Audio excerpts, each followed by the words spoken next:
Hey everyone, and welcome to This Explainer. Today, we're shining a massive spotlight on something you probably see, I don't know, dozens of times a day. You might even be doing it yourself right now without giving it a second thought. I'm talking about the hidden psychology behind hair touching. Whether it's a nervous twirl, a quick flick, or a full-on smoothing session, we're going to decode the secret messages hidden in these totally everyday movements. Now I want you to picture this. You're sitting at a local coffee shop, sipping your drink, and you notice the person sitting across from you is just constantly twirling a lock of their hair around their finger. Or imagine you're in this high-stakes meeting, and your boss keeps running a hand through their hair while staring down the quarterly reports. You've got to ask yourself, is it just an idle habit, or is their body desperately trying to tell you something? Well, it turns out hair touching is actually one of the most common ways we leak our internal emotions to the outside world. In the fascinating field of nonverbal communication, these movements aren't random at all, not even a little bit. They're classified as adapters or preening gestures. Think of these movements as a literal physical pressure valve for our brains. When there's just way too much going on inside, well, that energy has to escape somehow, and it often travels right out through our fingertips and into our hair. By the end of this explainer, you'll be able to spot exactly what those escaping emotions really mean. Okay, let's dive into this. Section 1. The stress self-adapter. So, the absolute most common reason we touch our hair is to manage our internal energy, specifically when we're feeling a little uneasy or just kind of out of control. Experts actually call this a self-adapter. It's a physical touch designed to soothe the nervous system. When your brain is feeling a massive surge of anxiety or arousal, your body literally demands a way to do something with that excess energy. So if you see someone twisting their hair into knots while waiting in the hallway for a huge exam or a big job interview, they're using that repetitive physical touch to literally calm themselves down. And this is all driven by a very specific part of our biology. A self-adapter is a direct, totally unfiltered signal from the limbic brain. This is the ancient part of our brain that handles all our raw emotions.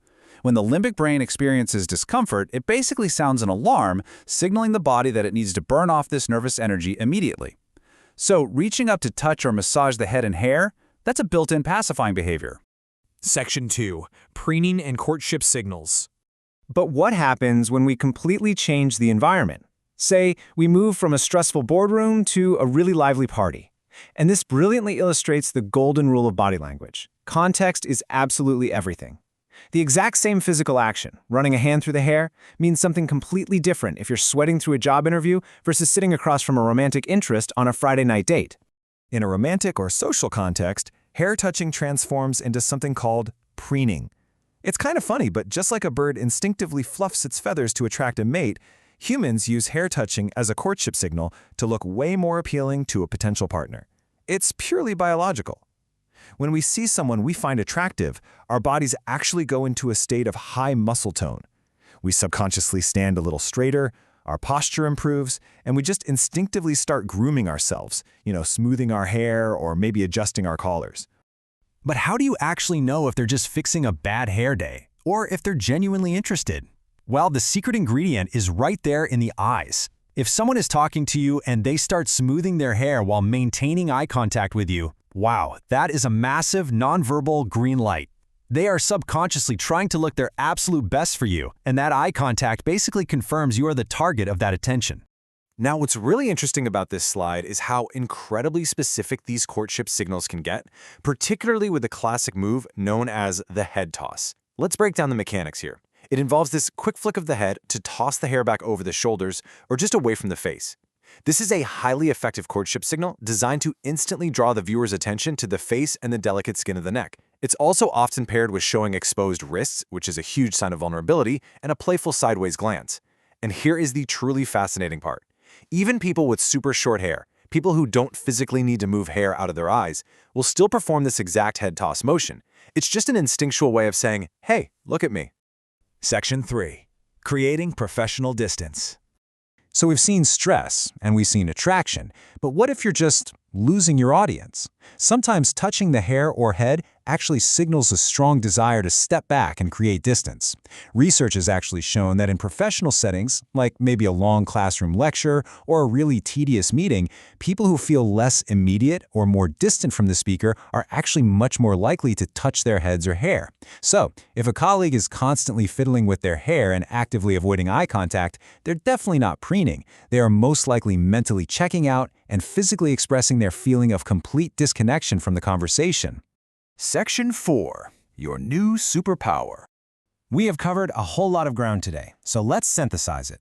So, the crucial point is that context unlocks the meaning. Think of this as your personal detective's decode process. Step 1, notice the physical act of the hair touch. Step 2, immediately evaluate the environment. Are you in a high-stress boardroom or a relaxed bar? And Step 3, combine the action and the environment to decode the true intent.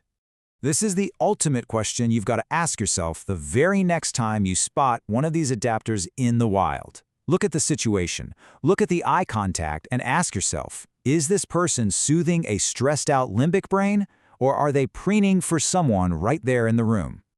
Learning to spot these adapters really is like unlocking a superpower for reading people's true intentions.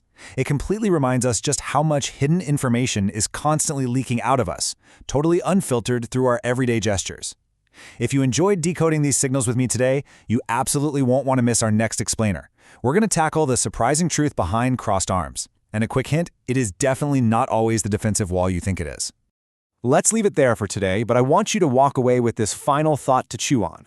If our hands are constantly betraying our secret thoughts and emotions, take a quick inventory of yourself. What is your body language loudly announcing to the room right this very second? Keep observing, keep learning, and I'll catch you in the next explainer.